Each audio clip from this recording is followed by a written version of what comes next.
Good morning, good afternoon, good evening, everyone, and welcome to AI Technology for Stakeholder Engagement. My name is Michelle Eisenberg, and I am a program assistant here at the NASDAQ Entrepreneurial Center. And for those of you who may not know, the NASDAQ Center is a nonprofit building a better path for entrepreneurs worldwide by improving inclusion, access, and knowledge in entrepreneurship. So as you will see in the chat in a moment, the NASDAQ Center provides programs, resources, and exceptional mentorship to entrepreneurs across all races, industries, and geographies. So definitely make sure to check out those links and resources in the chat. And then just a couple of housekeeping items before we get started. First, let us know where you are dialing in from in the chat. We always love to connect. And second, we are going to open up for live Q&A a little bit throughout the event and at the end of the event. So please make sure to submit your questions for us in that Q&A function at the bottom of your screen throughout the presentation, and we will try our best to get to all of them. And of course, none of what we do could be possible at the center without all of the amazing support from our sponsors, including NASDAQ, Lehigh University, KPMG, Wilson Sonsini, Wells Fargo, the Nurit Foundation, Walmart.org, JP Morgan Chase, BPM, HubSpot for Startups, and Google Cloud. And we are humbled by their contributions and hope you are grateful too. And so before we get started, we always like to launch a couple polls to step back and see how everyone here is doing today. This first one will ask, how are you feeling? Fearful, anxious, surviving, or optimistic? And we'll give it just a few moments for folks to submit a response here. Wonderful. Thank you. Thank you. All right. All right, I'm going to go ahead and end this poll, share these results.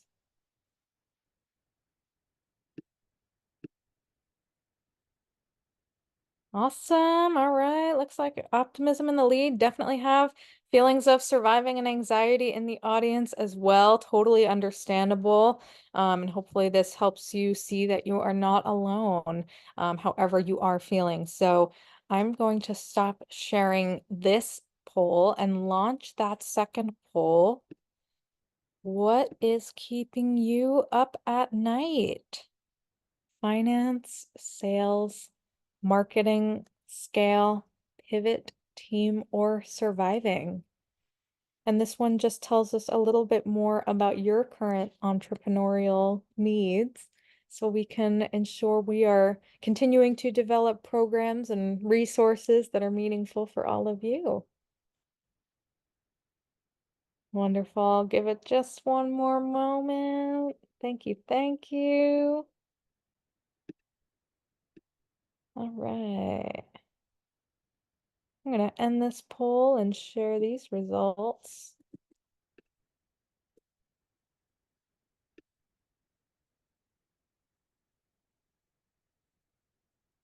All right, we really got needs all across the board here. Looks like sales coming up in the lead just by a hair, and we really got all across the board here. So thank you all so much for participating. Really helpful.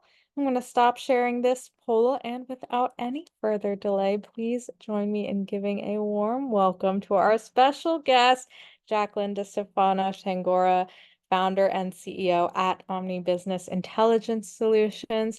Jackie, it's so wonderful to have you back here on the stage with us. Super excited for today, and I'm going to pass it right over to you. Awesome. Thank you, Michelle and Anna, and everyone at the NASDAQ. You're right. I am grateful to be back. We had a wonderful experience last time, and just all the amazing conversations around AI. It's such a hot topic and so much to talk about from different angles. So really excited to be back here today talking about it from a different perspective. Last time we spoke about more like marketing personas.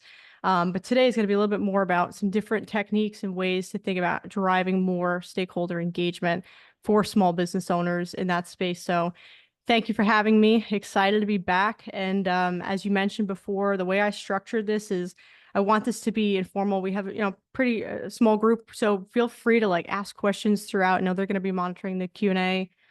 For me, I did put some different sections in the presentation so that we can pause and ask some questions. Like I said, it is a lot to unpack. And I wanted to really just equip you guys with as much information from my perspective that you'd want to know as business owners, especially in today's space and world with AI tools everywhere, and everyone talking about AI, right? And just how you could be thinking about it through that lens for your business. So we're going to go ahead and get started. I'm going to give you guys just a real quick intro on myself, but let me go ahead and share my screen. And just let me know if you guys see it. Looks great. Good. All right. Let me just hide this okay, it should go away. All right. So a little bit about myself. Yep, I founded my boutique intelligence consulting firm, OBIS, a few years ago. I actually started my professional career at PricewaterhouseCoopers. I have a CPA license in New York State. I have an accounting background and worked as a financial auditor for about 5 years.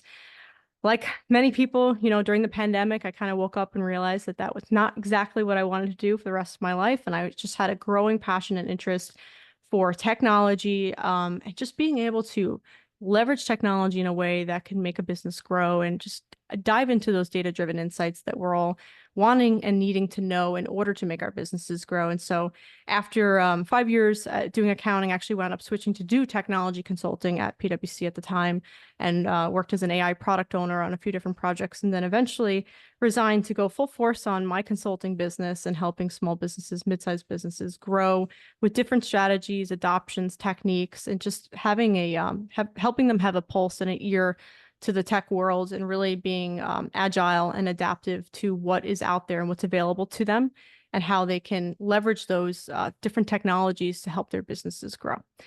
So that's my passion, and that's really how I'm helping businesses today. We're a small team, and we just really love working with data and through the lens of AI, but also business intelligence too is so important for any small business owner to have that type of infrastructure set up and just knowing what that means for your business, right? How is that something that can even support your business? And so that's really what we do largely, is helping businesses in that capacity. But for today, we're going to zone in on a particular specific element of AI and way of using AI, creating AI-powered processes and ways of uncovering, just being innovative in what's available, whether it's tools or techniques. And one of the most important things we need to know as business owners, especially small business owners, is an awareness over our stakeholders, whether they're internal or external to our organization. And largely, I find a lot of businesses that I work with, whether they're small or larger, the smaller ones usually focus on finding tools and ways to, beef up sales and marketing functions in the business, and more the enterprise kind of lean towards thinking about internal operations and techniques. So for that purpose alone, a lot of what we're going to be talking about today is going to be thinking about engagement techniques and strategies for more of an external facing environment, whether it be your customers or your audiences, people that interact with you on the outside. But that doesn't mean you can't take that information that I share with you today and think about how you can utilize those techniques internally for creating some sort of engagement, whether it be your workforce or your teams. To kind of think it through from that perspective, we're going to talk about market research, talk about content creation. We're going to talk about the importance of data analysis and predictive insights, and how a lot of the stuff all kind of comes to play together. And then we're going to talk about just what does it look like to implement an AI-driven feedback loop, right? And then some practical implementation examples and best practices, and then a wrap up with Q&A. But as I mentioned, we're going to pause in between, give you guys a chance for some questions. So before I get started, do we have any questions on just kind of any initial reactions?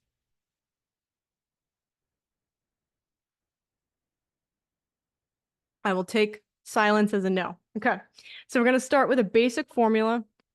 I made this formula because I think it's just important to boil things down. The older I get, the more I just want to simplify things in life. And as an AI strategist and consultant, for me, it's my job to help people understand just the basic nature of what needs to be done. And of course, that boils down to many intricate details that roll up into that experience. But ultimately, creating AI-powered market research is being able to think through a few different lenses at the same time. But ultimately, market research as it stands alone is supposed to answer two main questions for you. It's supposed to tell you who your customers are and what do they actually need? Like what type of things or services or products are they actually looking to get out of your business that you have? And so as you think through that question, standalone, even without AI involved, that's an important thing that we just always need to be constantly asking ourselves as business owners, because that changes everything, right? That informs how we create marketing campaigns, our pricing strategies. There's just so many variables that get impacted by being able to know the answer to that question, those two questions. So the basic formula is, if I can master data collection, processing techniques into my business internally, right, and understanding whether I'm sending out surveys or focus groups or wherever the data is funneling in, right, whether it's obvious, it's direct or indirect, just standalone data collection and processing techniques. If I can master that, that's step one.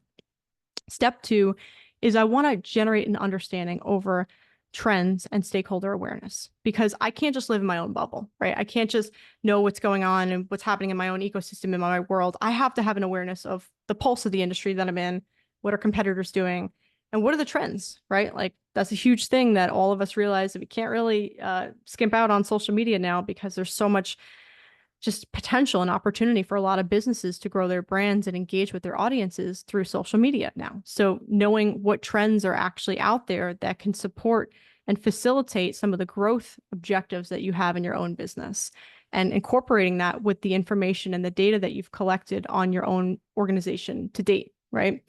And what does that yield? That yields powerful market research, because that showcases that you have an awareness over what it takes to understand your business internally and what's actually out there in the market externally. And combining those two is ultimately going to be what creates a powerful information message that you can leverage for anything, right? Better products development, better service lines, better informed business decisions, right? Just being able to perform well in the market. I think that is just what it boils down to ultimately, because you can hire someone, right? There's people that hire people all the time to go out and do market research for them. And they can survey customers, they can do whatever, but only you know what it really takes to operate your business internally, and all the data that's being collected internally and what's actually out there externally is actually where it might be more wise to hire some sort of research consultant to help with that, because there's a lot happening out there.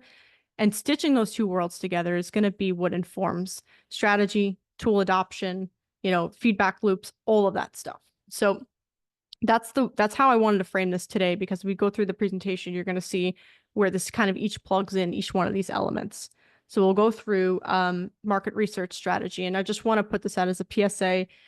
There are some text heavy slides, and I did that by design, because it's not just me wanting to talk through every single element, and I'm not going to do that on a lot of the slides, but this is actually, you guys are going to get the slide deck after the fact, and it's supposed to be a resource guide for you to really dive into independently too, in addition to, what I'm going to talk through and kind of highlight different elements within the strategy itself.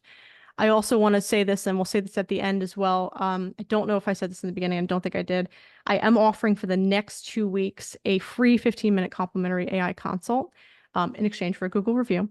But at that consultation, if you have questions on any of the specifics of any of the slides that I'm sharing, that's a great opportunity to bring that up, and we can walk through how it relates to your business specifically. All right, so talking through data collection. I spoke about this before, right? We think about data collection processing techniques. There's direct and indirect ways to collect data. You think about the obvious, right? Forms, email marketing, outreach campaigns, just having ways of having intelligence surveys or some sort of way of getting out into the communities that are relevant to you. For example, if you're in a particular space of selling jewelry or something specific, right, online, you might want to be plugged into Reddit communities or Discord communities, Facebook groups and stuff that are all about people that love jewelry, that just like it, that like to wear it, like to buy it, sell it, whatever, right? So being a part of sub communities as well is also another form of collecting data. Whether or not there might not be active buyers with you, but they're buyers that might be doing business with you, right? If you think through that lens. And then just the obvious that people don't always think about as obvious is, like, as you're trying to collect information on new products or ideas, sometimes just putting that out there, and not worrying about people stealing ideas, but more so focused on how would people react to this concept or to this product line, and starting to test and engage with existing buyers or existing people that follow your brand and follow your company for some immediate feedback and comments, right? Because I remember reading a thing once and it really stuck out with me. It's like if you wanted to start a company and just get some immediate reaction on if your company or your product idea is a good idea or not, you should just make a post on LinkedIn and see how people react to it. If it does well, you know you have something that sticks. And if it doesn't, well, then you just kind of saved yourself some time, right? And someone would say, well, what if someone steals your idea? And then the follow up to that was, well, it's not just about the idea, it's about the execution. And that's what all of us individually each have as business owners, is this unique way of executing in our businesses that's different than anyone else is going to do, right? So it's the important thing is just getting the data itself, and then the execution is what's specific, right, to your business and how you choose to use that data to actually do something different or innovative. Indirect ways, I think I mentioned just in passing, right? Social media platforms, communities, just kind of maybe sending out some email campaigns and things like that, where you're actually getting some information. So you have people that are actually doing business with you, people that could be doing business with you, and then maybe buying some third-party data or lists or things that you want to integrate in. However you slice it, whether it's an email marketing campaign or whatever the outreach looks like to certain prospects or potential customers, there's so many ways those interactions can provide you with information on preferences, on behaviors, on knowing how you should, architect your website and your pricing and your strategy and A/B test certain things.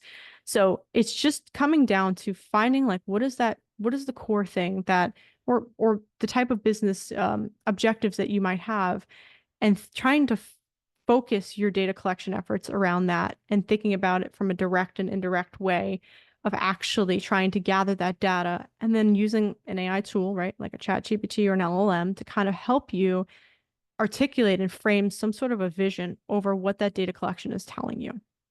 So that's step one. Data collection, like I said, can happen in different ways, different direct and indirect, in different forms, communities. It's just about getting the information and then figuring out the next step is actually processing it. So processing is where I actually indirectly touched on this already, is where you need to synthesize some sort of insight as a result of it.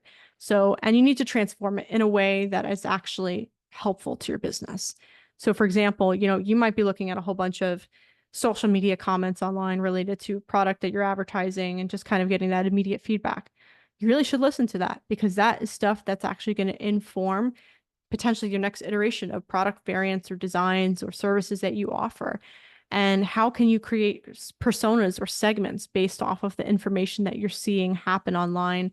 What kind of general sentiment do people feel and experience when they see you in action or they see your brand online? Like thinking about all of those things, and how can you use some sort of a business intelligence or a data analytic tool or an AI tool specifically, right, to help synthesize and process that information to take you to that next step. So whether you're looking and you're using some sort of a scrape tool where you can scrape comments and just get a general sentiment, well, how can you take that sentiment and turn that into product development, service development?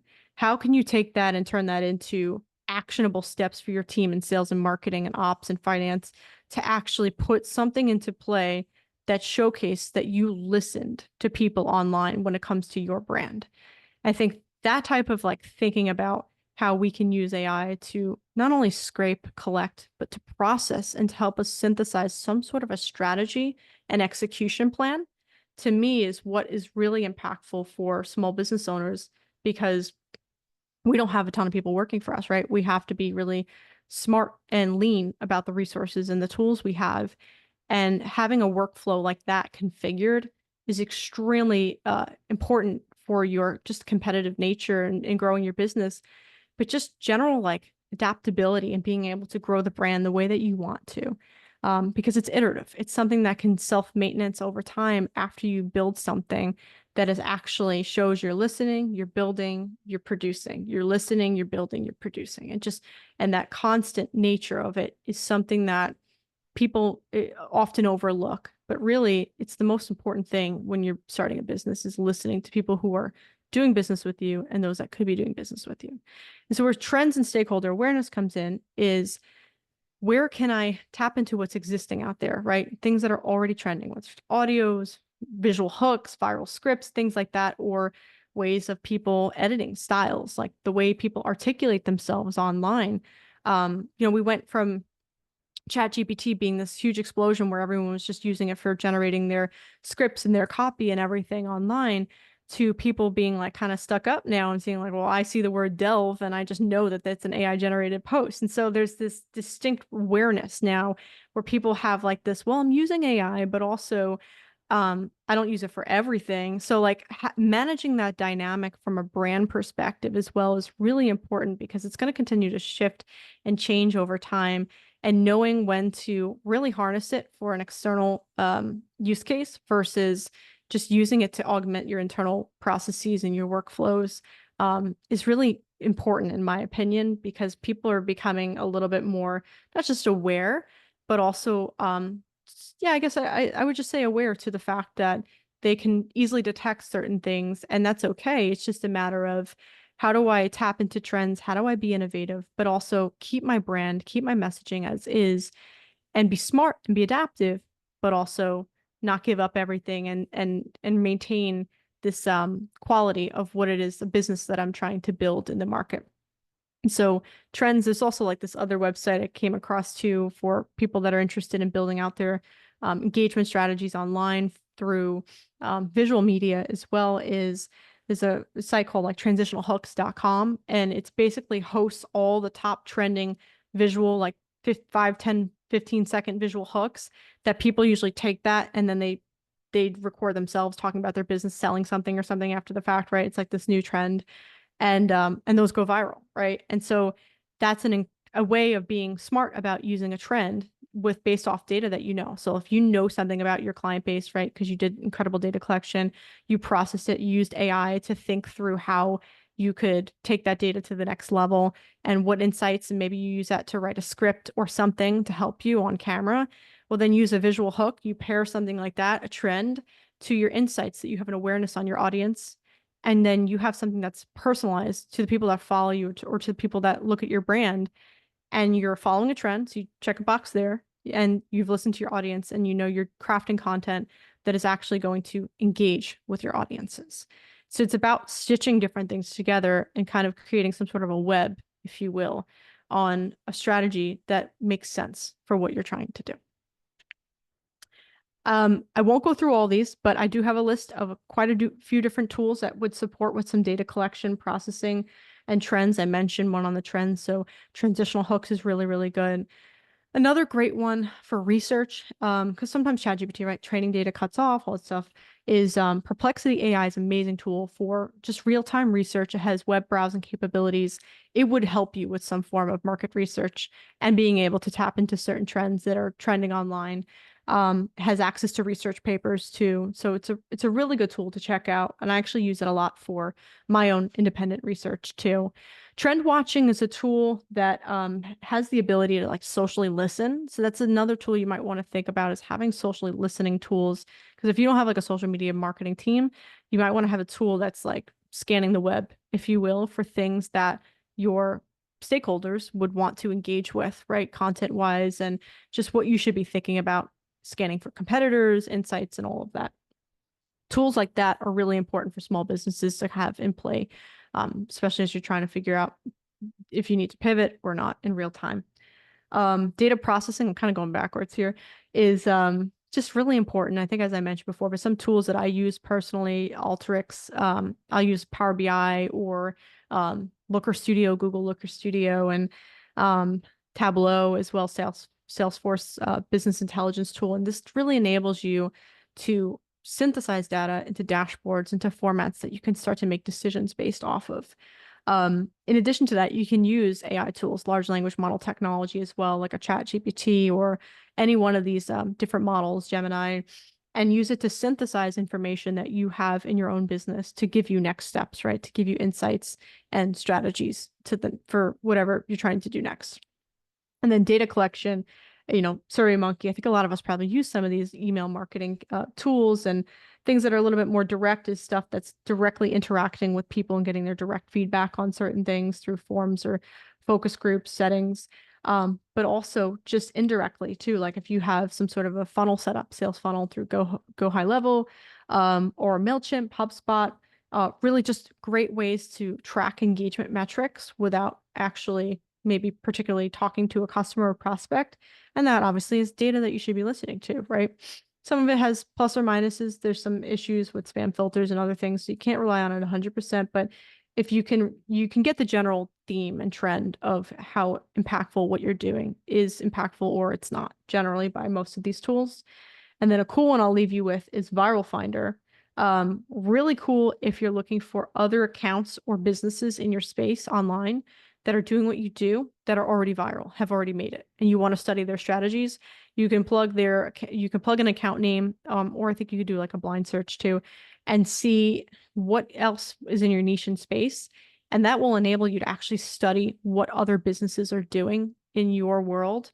And that obviously can have a huge impact on how you shift, adapt, and start to create content or build a brand based off of that. And that can easily engage with the type of audience you're trying to acquire if you don't already have them. And then lastly, simple things, I think, like some of us have like Google Analytics and things, web traffic, like just listening to that data and having reporting that's funneled up based off that data that's telling you what to do next is extremely important, even beyond just the general like dashboards.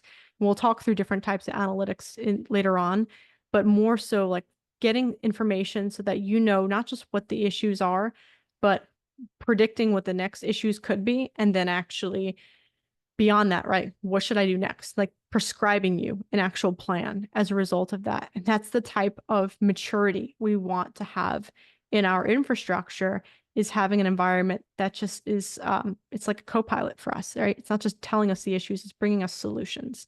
I think that is one of the most important things that a business owner should have in their infrastructure setup. I actually didn't even really think this through, but I had met with someone last year who's he's in charge of his businesses, buying and selling businesses. He supports with the deals, and having it, especially if you're thinking about selling your business 5-10 years from now or whatnot, having business intelligence actually as an infrastructure set up, having different levers of it, configured in your organization, actually increases the market value of your business. And it's something that you don't think about until someone comes in and says, well, it's simple for me to understand what each division, each department's doing, because we have this unified view of the business and we're able to understand where the pain points are and all the things that we need to do to keep it operating, but also to scale it. So something to think on too, because that was an interesting takeaway for me as a business owner myself. And so I'm going to leave you guys with 2 slides, and I think we have a pause section. I love these tools. I don't just preach on what other people should do. I utilize these tools myself. And I gave you guys a list, I think 2 slides here, of the top tools that I'm using in my own business, for different reasons, right? Some things are going to help me engage with my stakeholders in a more powerful way by utilizing tools that are streamlining business processes or creative design, and having some sort of a creative AI partner that's helping me with just general ideation and being able to be innovative with whatever we want to try or test in the market. Document creation from an organization and productivity standpoint, just helping you with just general creative assets, video editing, media, all of that stuff. There's so many different products now available that you think through each function of your business. There's like a million AI products out there now, and you don't want to get overwhelmed by it, and you don't want to subscribe to all of them. But it really comes down to like, what is actually going to be helpful to drive home the strategy that I have for effectively engaging with my audiences. And so a lot of these tools that I listed here are excellent ways to help engage through means of automation, through means of accelerating up processes, personalizing the experience that stakeholders have with you, and then augmenting the quality of your work outputs, like what it is that you're actually producing, whether it's a product or a service. And it's just another list of more on the automation, BI side, and email marketing integrations. People overlook the fact that just having integrations set up, whether it's like a Calendly and a Slack and a Zapier, and like those things save time and they keep your business moving when you can't be in it all the time. So having stuff like that configured can also be more ways to personalize the experience of engaging with the right people at the right time. And so I guess I have one more slide. I lied, I apologize. Before we break for a second, is if the takeaway should be if you have market research that is effective, you should be able to walk away with these things accomplished. You should be able to have comprehensive stakeholder profiles built. So that means you know their patterns, you know their behaviors, you understand their pain points, their fears, their desires. You understand how they want to be approached, right? Different communication channels. You also have an awareness over the market and a data-driven awareness over the market. So you've summarized large volumes of data at this point. You have some sort of a sentiment analysis that you not only are just looking at a stakeholder level, but now you're looking at a market-wide level. And I think that's important because then you can actually build a strategy for engaging with each customer segment differently, right? Different audience profiles are going to yield different execution strategies on how you want to interact with that group of individuals.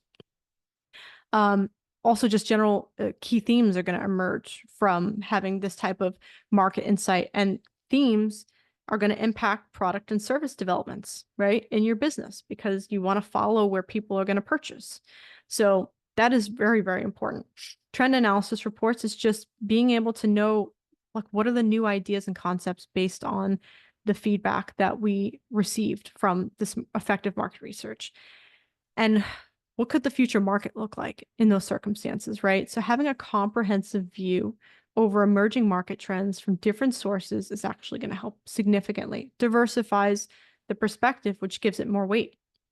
Competitive landscape, I mean, effective market research 100% should give you a pulse as to what your competitor's doing, products pricing, all that stuff, right? Technology industry forecasts, you should be able to know if there's any like new tools or early detection or anything like that that you might want to be made aware of that's relevant to your industry. Customer communication, so email interactions, transcripts, chat logs, all of that stuff, that's all data. And that's all researchable data that's important for informing your next steps in your business. Social media, I think I beat this one to death, but you guys already know there's so much information that can come from that, brand mentions, people, general sentiment across different platforms, being able to track like different user behavior results. So thinking through that perspective, and then SEO. So I always say like SEO is such an important thing because the different ways that these AI tools are crawling the web now, and they're working together to, you know, pull something from Google and this and that. If your brand is not consistent online, that's not good. If your brand messaging, you know, you have one thing where you went all in on one platform, but you didn't do anything on, that's probably not good. You really need to think through what it is your messaging needs to be, what you're offering the market, right? Your all of the value proposition, all that stuff that you're bringing to the market, and make sure that it's optimized from a copy perspective, from a brand perspective, everything that you want to be seen, and really diversify where your reach is online, because that actually has a huge impact on what gets picked up, especially as these AI models continue to get like optimized and training updated changes, and you don't realize how your business information will be picked up in it if it's not already, and it's going to tell a story about you. And people are going to go to these tools more than they're going to go to Google for search results. So really think through what is that digital story of your brand online, because that's going to be how stakeholders also choose to engage with you. Yeah, it's certainly a crazy world. And I can attest to this because 2 years ago, we had an article that was written up in, can't remember, it was a media outlet, might have been Business Insider at the time. And Google, Microsoft Bing chat picked up the article because someone had like looked for an AI consultant. And I actually got like 2 or 3 leads as a result of an AI searchable engine picking up our information that was being hosted on Google.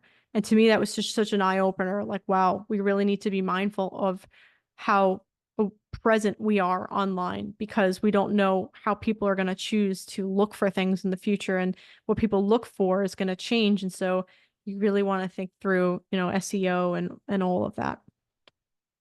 I must be the biggest liar because apparently I have two more slides, but I'm gonna go through these ones rather quickly because I'm leaving you guys with this information to utilize for your own business.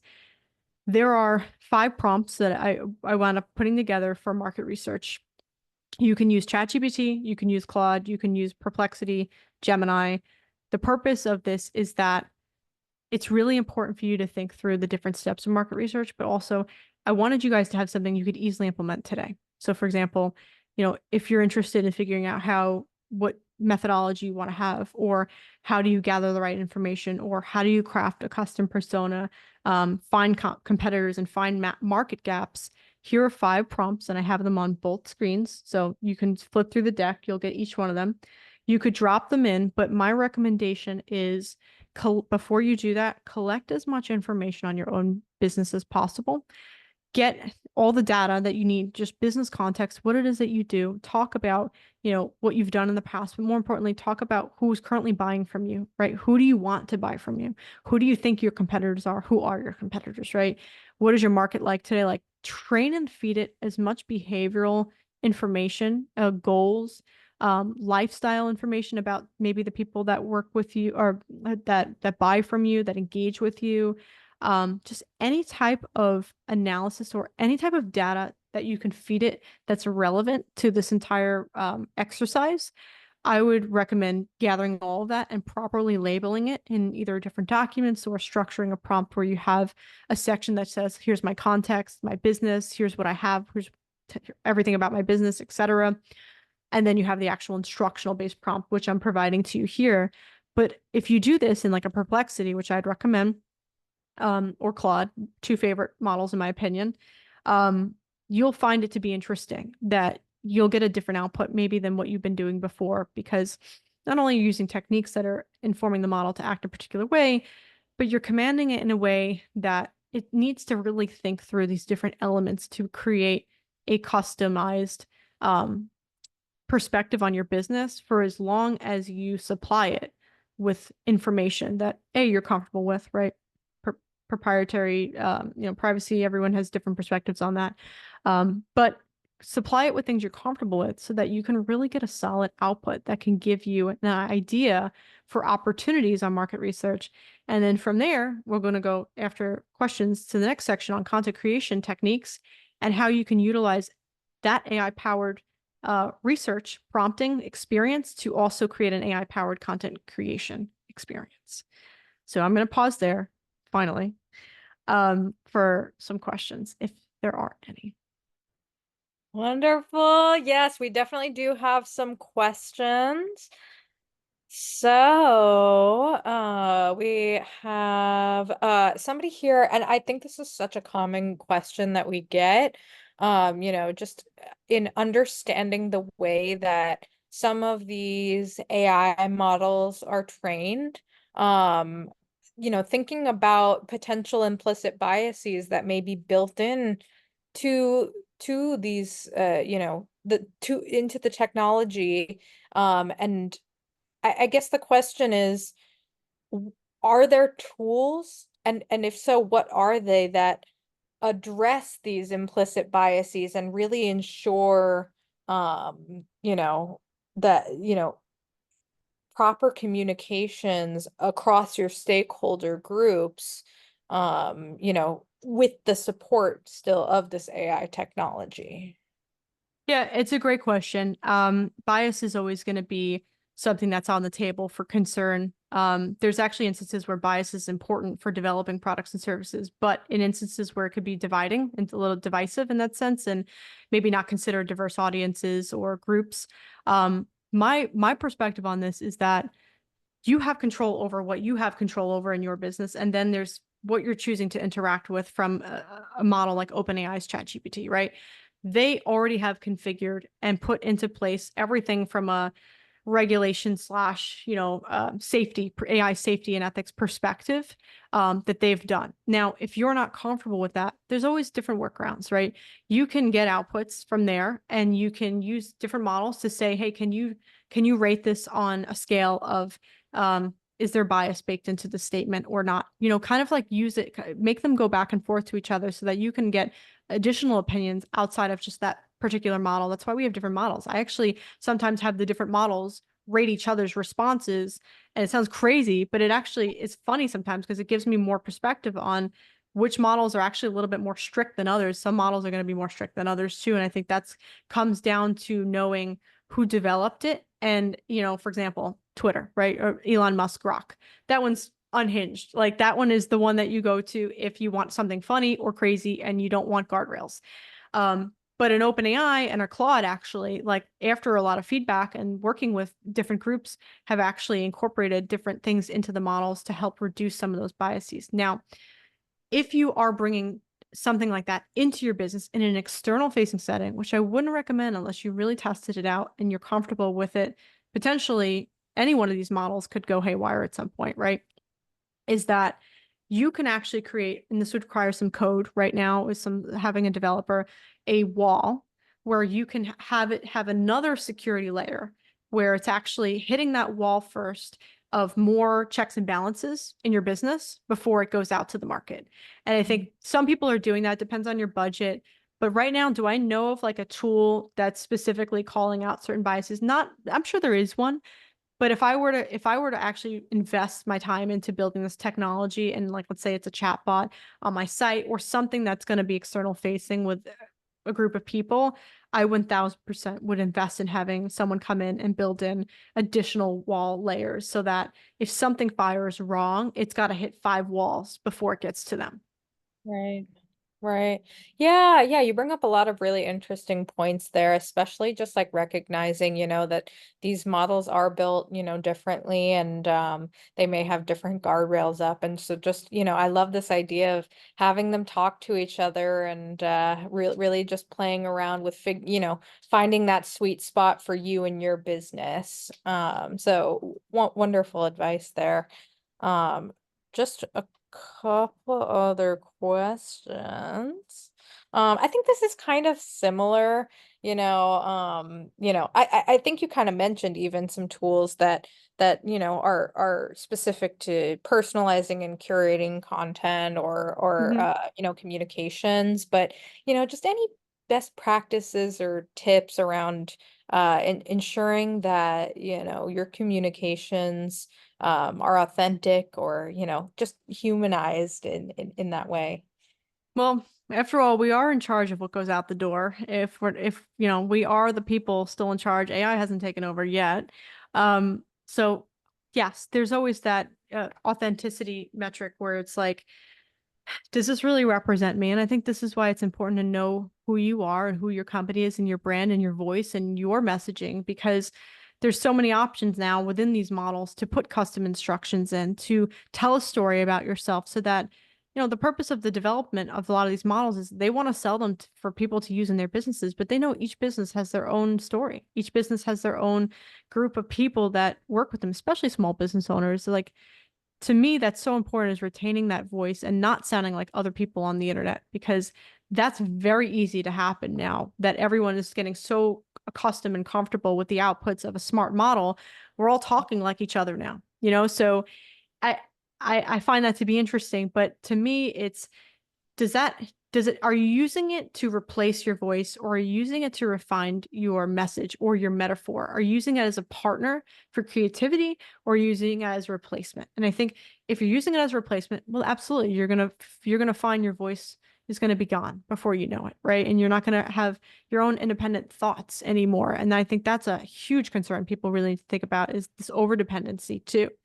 But 1000% is, you're still in charge. Like, think about when I go to these models and I want to get an idea and do something different in my business, I'm going to it with something I thought of on my own, and then we're going back and forth until I find it to be like, whoa, that's awesome. But it Right. still represents me because it was my idea, it was my vision. It just helped me get to a point where I wanted it to be at. Am I going to it and telling it to write me a thing on a whole different topic that I have no education or experience on, and then I'm going to go pass that off as my own? No. I want to learn something and grow from that and then create my own voice, my own vision, my own perspective over that. And then that is what I share with my stakeholders, because that's me. Yeah, love that. Wonderful. All right. I think we'll pause there for questions at the moment. If you want to Oh, continue. I might answer Benjamin's because I think it's about business Oh, intelligence. sure, Yeah. absolutely. So this is a good one. So how to use internal business intelligence with external information without having to mix. So it's a great question. And then you said, do you use your analysis separately and compare? Yeah, so personally, and we're actually going to go into more detail towards the end on business intelligence, but business intelligence internally, if when you say internal, I think you might mean like getting insights on your business, internal insights in your business with external information, having to mix. I mean, I don't know. It's about data bifurcation. Like it's about making sure you have an awareness over your data sets itself. So if there's a concern about something mixing, then that's more of an analysis, maybe a potential analysis or a data integration issue. But you absolutely have the ability when you're doing business intelligence to configure your information coming in one particular fashion, right? And then pulling in external information and analyzing them separately. So it doesn't have to necessarily inform everything internally within your business. And as you're thinking about how external actions or developments on the outside of the business could impact how you operate things on the internal. I mean, if you didn't want them to mix, I think I'd be curious to know why, because I feel like those are such strong signals to understanding and operating and creating a workforce and an internal pulse on how to grow the business and how to operate the business in a way that's responding to people that are willing to put dollars on the table to do business with you. So I think that's an interesting. So if you want to give a follow-up to that, I'll be happy to answer something on the second half of the presentation too, as we go through it. Wonderful. Absolutely. Lots of great points and questions to kind of think about there. So we'll follow up for sure. All right, I'm gonna pop off. Cool. All right. Okay, so we're going to continue now on the content creation side. So as we think through AI-powered market research, now we're thinking about how can we inform the actual creation of our content as a result of having AI-powered market research. Well, now we have a new formula because I like my formulas. And this is going to show us how having that type of market research, plus having an awareness over not just trends and trends we did talk about in brief before, but having awareness over formats, right? Distribution channels and how that content needs to go to market is ultimately going to be what yields a personalized, optimized, engaging strategy that is going to be for various stakeholder groups that are looking to do business with you.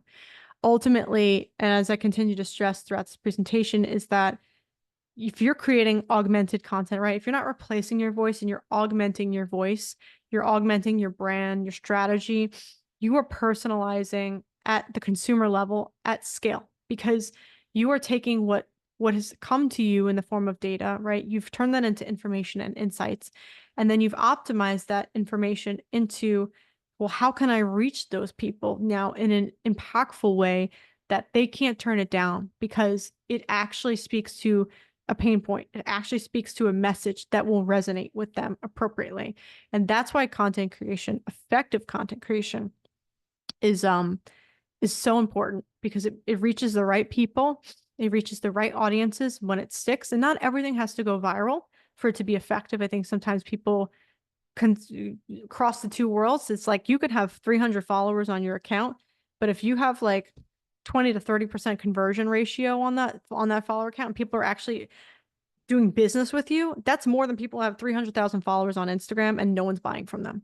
So, really think through like, don't worry about numbers, focus more on what is it that I'm producing? Am I producing value? Am I producing a valuable product, service, etc.?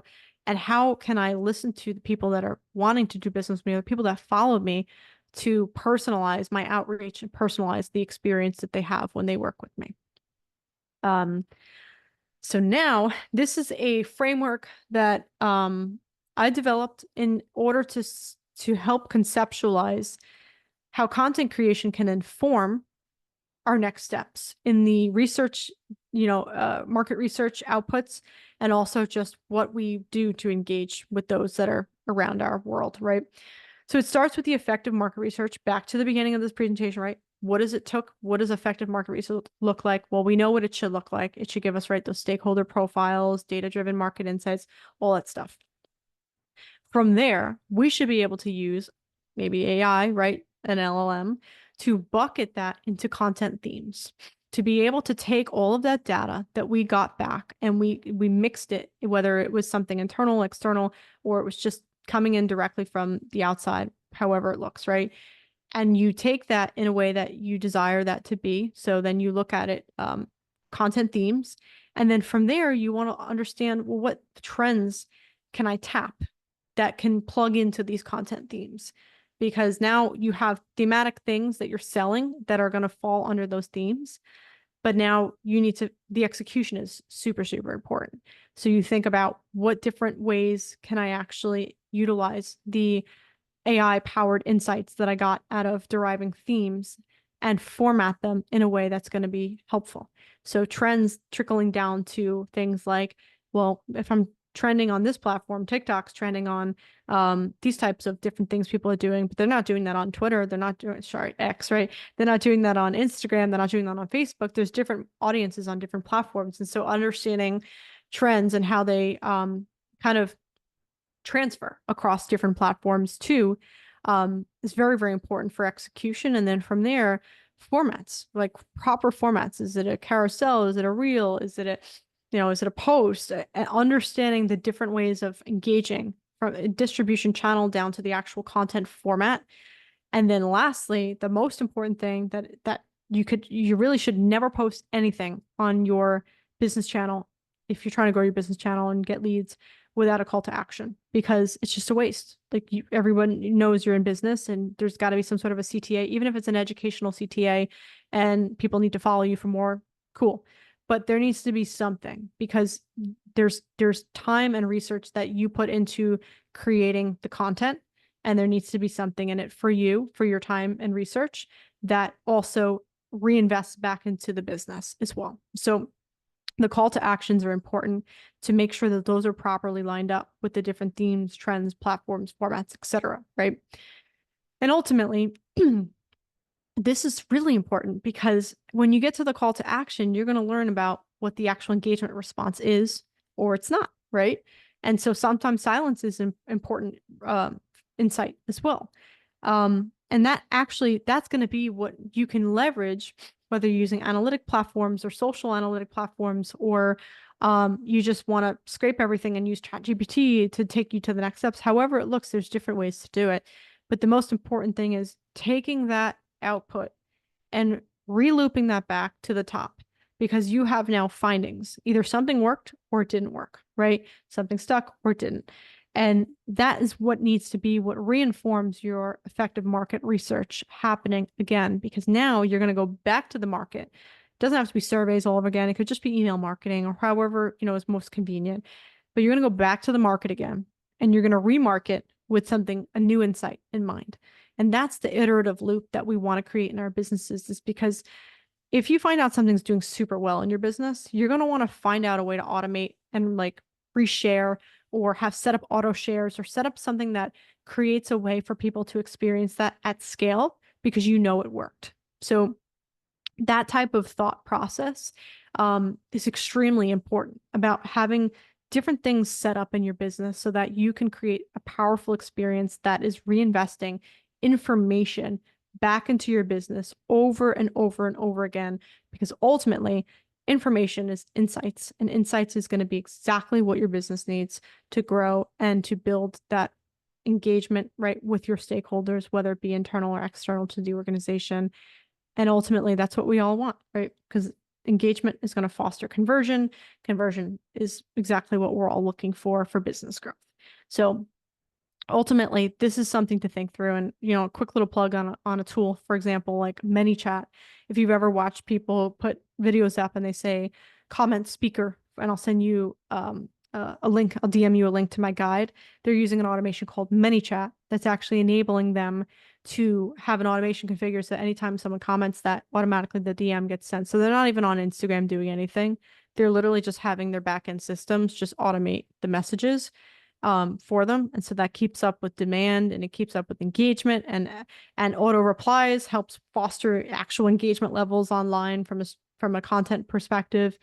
So there's a whole world to this. I'm sure we could go in for hours on all of this, but the point I'm trying to make is that there's a flow to this, and it's important to understand where you are at in the flow. And constantly you need to continuously ask yourself, how is what I've gotten now at the end of this flow going to reinform me at the top again? Because that's actually what successful businesses continuously do, is they never stop learning. It's continuous optimization. Okay. So again, I won't go through these in crazy detail, but I did leave you guys, I think, with 2 prompts that you could leverage for content creation. So whether you're thinking through your business and gathering all the social information about your business, if you're looking to have a content creation calendar, one thing that I love is that you can literally use this to create some sort of a appealing, personalized content creation calendar about your niche or top niche type of business that you're in, right? Services, products you sell, and also the type of target audience that you have. So super, super awesome. I love this one because it actually incorporates hooks, like viral hooks that people are saying now online that can build intrigue and just get people to stay on the video for longer than 3 seconds, because it's all you really have before people scroll, if that now.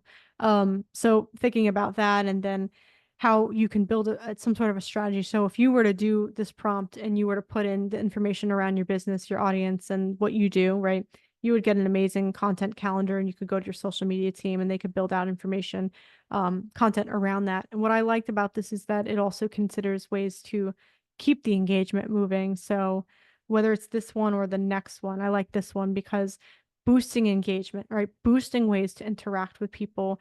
It's giving you now an idea, or you're asking for ideas based off of your business model to help it give you captivating stories or stickers or messages or ways to get people to be wanting to lean into your business. Now, this is a really, simple, clean business prompt, but if you have a business that you don't mind being a little bit edgy or something like that, you could totally ask it to be more creative or a little bit more unique or different, or things like that, where you can get some interesting things. And that's going to be how you test different ways of interacting with your market online as well.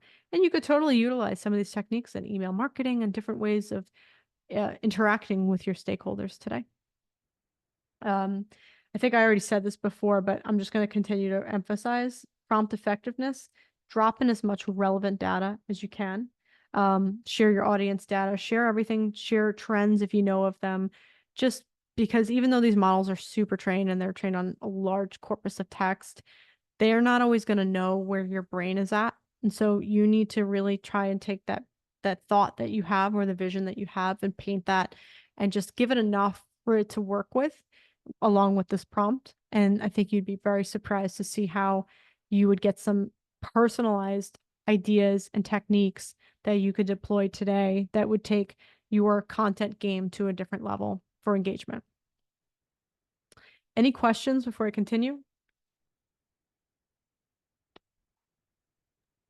I know we had our friend Ben follow up. Thank you. Utilizing internal business intelligence allows for the organization to act as a separate entity, while integration with the external world would have it operating in a symbiosis with the market. How can you ensure your business decisions are specific to your customers and not the market? Or is it better to look at the market and make decisions to mirror it, therefore capturing a share of the market? Are we looking to appeal to legacy customers or pursue the greater share of the market by acquiring new customers? So there's a lot of layers here for Yeah. sure.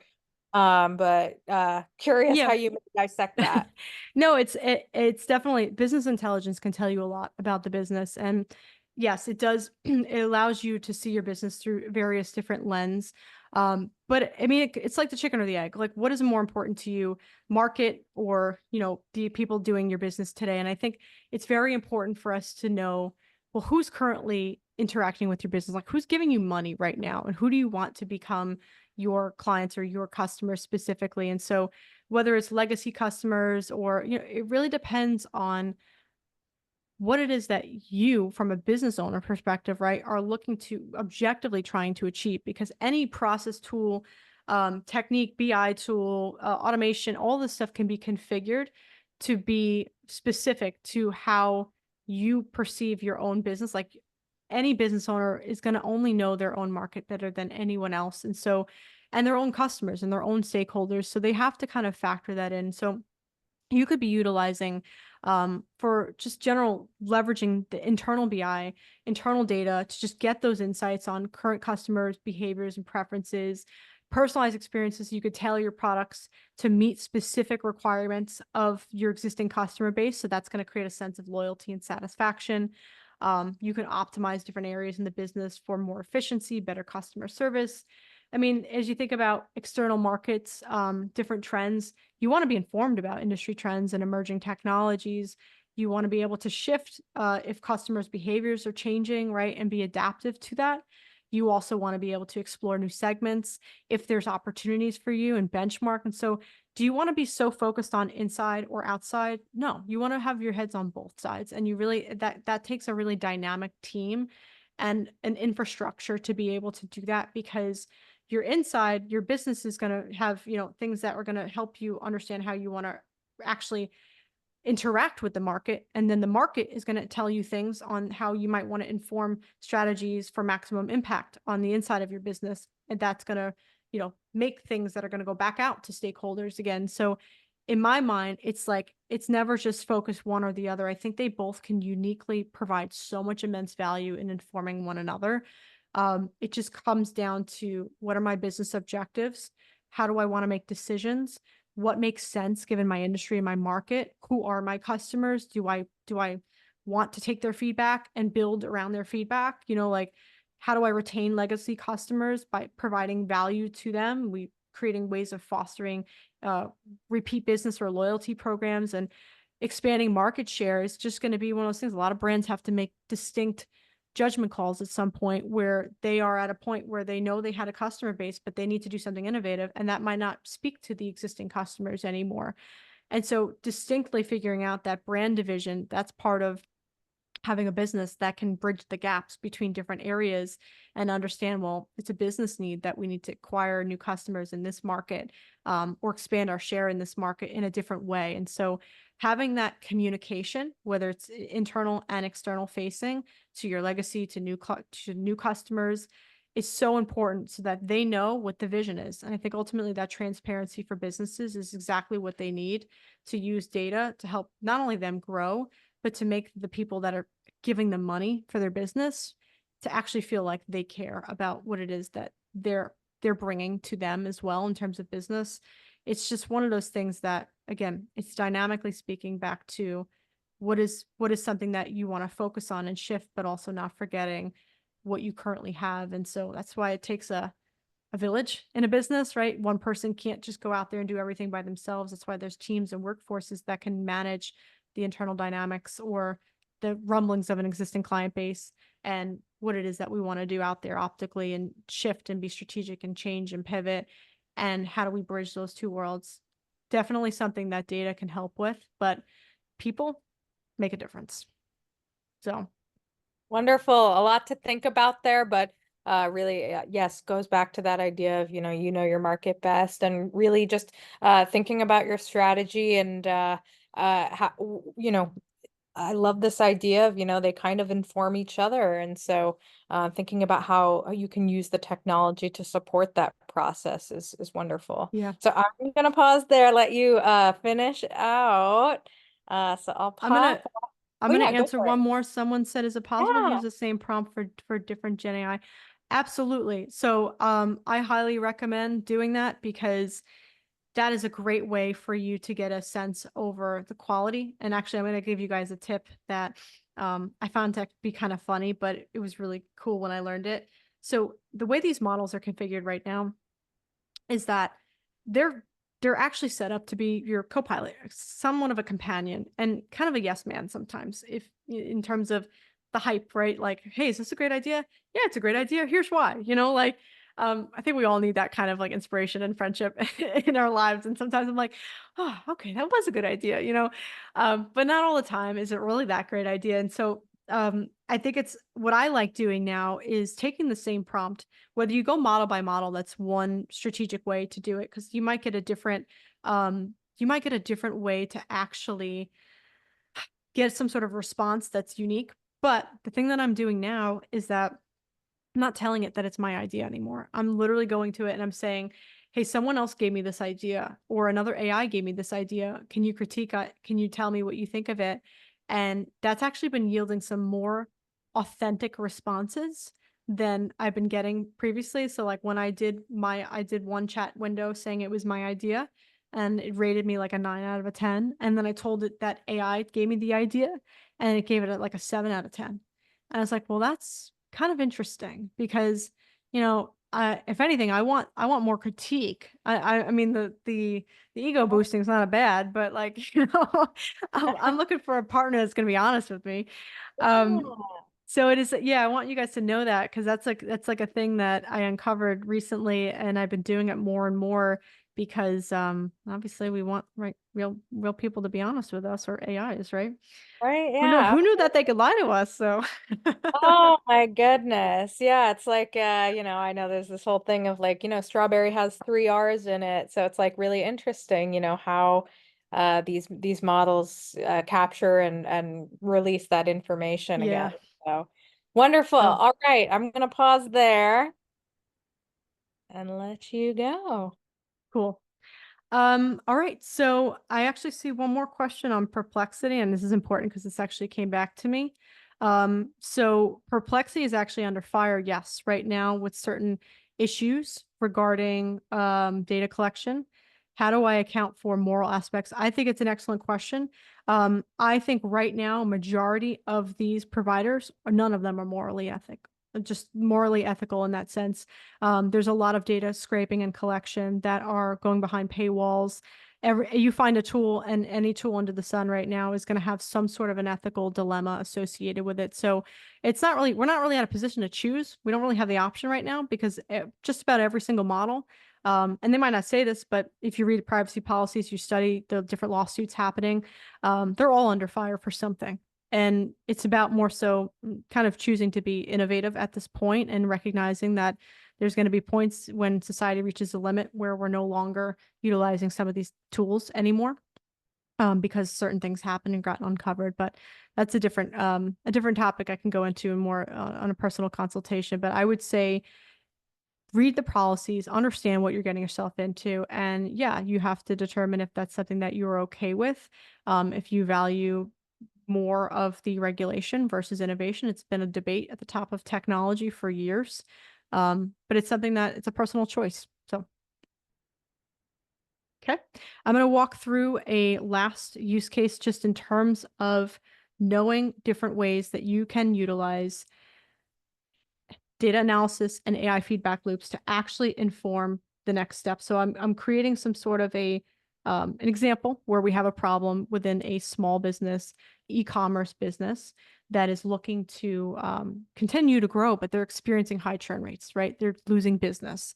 They are trying to keep long-term customers, but it's impacting revenue and growth now. And so we have these issues. So I want to talk through these different terms of data visualization, predictive analysis, AI-informed decision-making, ethical concerns through this lens now.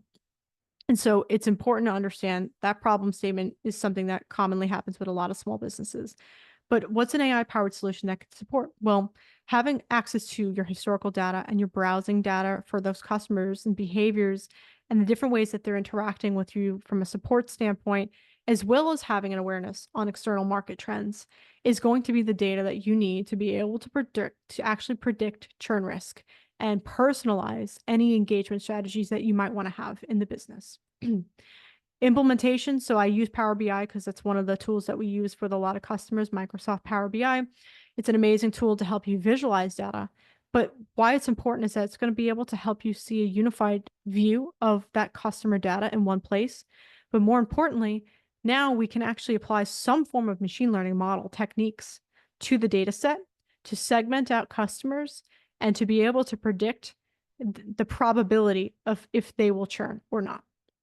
And so this is at a high level, right? I'm not going into the development details here, but knowing that that's available within these tools. And so you can develop personalized retention strategies that are based on these insights, and you can actually create automated experience and workflows that reflect your awareness. So if you know 30% or you know which customers are most likely going to churn in the next 3 months, don't you think you're going to do something different with your outreach plan? So kind of goes back to creating actionable insights. So here's an example of the different analytics that I was talking about before in business intelligence, especially analytics. You're going to be able to see ways of just seeing the issue, actually diagnosing the issue, predicting what could happen, and then prescribing what you should do. And that's an analytical maturity model that exists.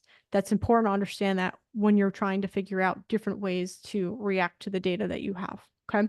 So back to the case about churn rates. Well, we know customers are churning. We know that they've been churning for the last 6 months. They've hit a peak now. Well, after we gave it all the data, we gave it historical data, we had all the right data sets that we needed to give it, we were able to run a root cause analysis, and using some sort of a way to segment out the customers using profiling and different techniques, we were able to see why are they churning? Well, surveys. We used that market research that we had and all that information that we collected, we funneled that back into not just product development, but also retention strategy. And poor service quality came out to be one, high prices, competitors, just thinking about all the different aspects that can happen here, better offers, product issues. I mean, that's huge, right? That's going to inform your next steps given. But now where it gets interesting is that we would have some sort of an AI model configured in the background that's running on the data set, that's running predictions for us, that's going to enable us to see, well, based on the attributes of those who actually left our business and are no longer customers, how many of our existing customers are most likely to churn based on those attributes. And so that's predicting now 30% are at high risk of churning in the next 3 months. And so we would want to know why, should we have to reach out to them. We got to figure out all this stuff. And so it actually prescribes now an idea on creating some sort of either a loyalty program or a personalized campaign or a proactive customer support line, whatever that outreach looks like. It's the point I'm trying to make is that you never want to just stop at looking at a visualization. That visualization, in order for it to be helpful for your business, needs to go into running a root cause, needs to go into running a prediction, and needs to go into writing you the prescription for solving the issue. And that is a type of analytical maturity that's going to help any business having an AI-driven, mindset and using the data that gets collected around the business, whether it's data that's coming in the form of a sales system or it's data that's coming in the form of social media insights, whatever it is. Most important thing is that it's insightful information that can actually have an impact on the business. And then last steps, we're getting down to the end here. It's just implementation about future trends. So thinking about how can I actually implement and capitalize on what's available out there today. So just creating stakeholder analysis, right? Being able to actually analyze them comprehensively across different areas or attributes. A data infrastructure, being able to see gaps, select different models, have a phased implementation, pilot programs for testing things, right? Robust feedback mechanisms and successful scale strategies. Ultimately, these are the types of things that are going to be able to show you what traditional engagement would look like in your business. And then when you actually have an AI enhanced strategy in your business, you're going to see engagement levels start to peak a little bit higher because now you're listening to the data and it's telling you something and you're acting on it.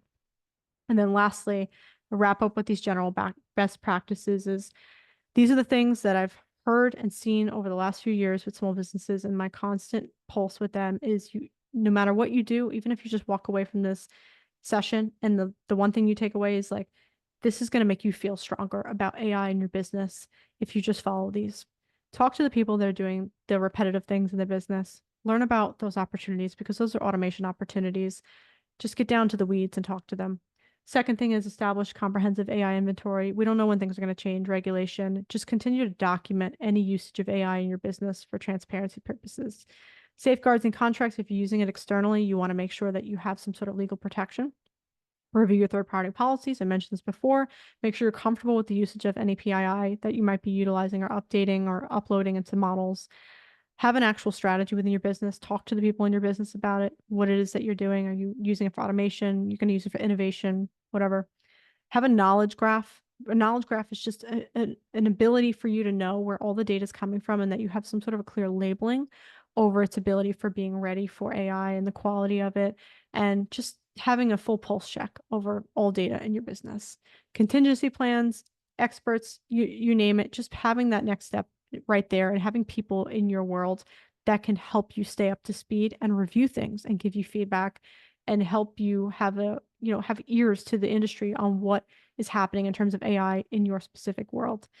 Managing subscriptions, it's important because I think I'm oversubscribed at this point, but we all can be, and make sure that you manage any feature overlap because there's going to be a lot of tools that you're paying for today that another tool you're paying for is also offering. And you want to make sure you know that because they're all like at the rate, it's like a race right now for all feature development. And so you might be overpaying certain things right now. And then literacy, it's just a mindset thing. You want to make sure that you're bringing that perspective to your world around you. So not just your customers, but the people that work with you see you as an AI literate business owner, but also someone that's adapting and growing with all of the changes. And lastly, I wanted to mention this before. So I have the complimentary 15-minute consultation that I'm going to be offering. 1 to 3 questions, come prepared with that. In agreement, we'll be providing a Google review after the fact. If you need more questions on that, I can give you pricing for a paid consultation. We could do a half hour, an hour, but that is the first thing that I wanted to offer. And then second, I'm really excited. In the last couple months, we've been building and working hard for a lot of our customers, listening to our customers, right, about what it is that they want to see. And so we've developed 2 products, one for more on the strategic side for business owners that's going to enable them to take a workbook. It's like a 120-page workbook and strategy guide. It feels like kind of like a textbook, but it has like a learning module and mechanism with each section that you can actually take back to your workforce and sit down and do these different examples and go through different things like, ethical things, PII, frameworks, talking about where use cases are defined, talking about just the different ROI concepts and where just really the opportunities lie for you, and get you more comfortable with it and get the people that work with you a lot more comfortable with it too. So that's the first thing on the left. And then the second thing is we're offering this as well for people that just like AI, but don't want to make a larger investment. Is more so, I want to just have that 2025 planner where I can flip through it every day and write my stuff for work, but also learn something about AI in the process. And I think it's really, really cool because it's little bite-sized information where you can feel like you're growing.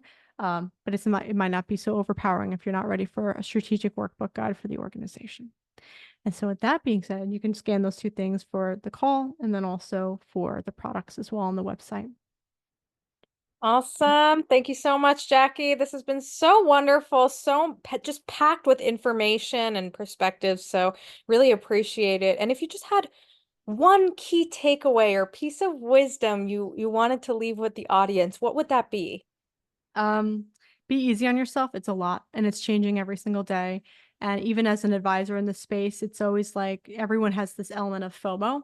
As long as you're just moving in a positive direction and you're doing something incrementally of value to your business, even if it's an education thing, if it's a small tool you bring in and you learn it and you really embrace it, everything matters. It's part of the journey. Because it's very overwhelming right now in this world, and don't let yourself become overwhelmed by it. Be excited by the opportunities. Don't be overwhelmed by them. Wonderful. Well, Jackie, thank you so much on behalf of the NASDAQ Entrepreneurial Center and everyone here today. We are just so thankful that you joined us. Well, thank you for having me. It was wonderful. And I think we had some wonderful questions come in. So thank you for Right? everyone Yeah. that engaged. Thank you, everyone, for your stakeholder engagement. Love it. And yes, to everyone here, we would love for you to join us again for upcoming webinars, which you can view using those links that are going to be posted in the chat. Make sure to check out those other resources as well. And thank you all so much for joining us today. We look forward to welcoming you back online with us soon. Thank you, guys. Take care. Bye-bye.